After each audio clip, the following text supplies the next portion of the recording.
What's going on, everybody? Hope you're doing well today.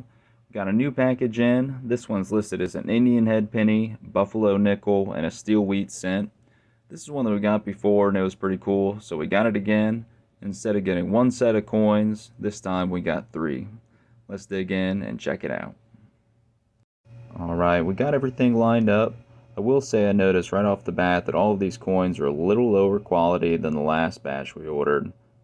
Still cool to add to the collection, but just something to keep in mind since they were all from the same seller. Sometimes we get varying quality. First up, we have an 1891 in our Indian heads. Second is an 1887. The year's about all you can see on that one. Probably our best quality in the Indian heads is this 1900. The Buffalo nickels, they're all the same year, all 1936, and all about the same quality.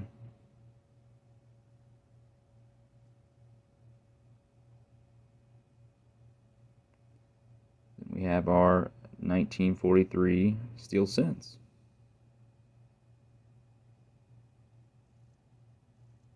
All pretty beat up.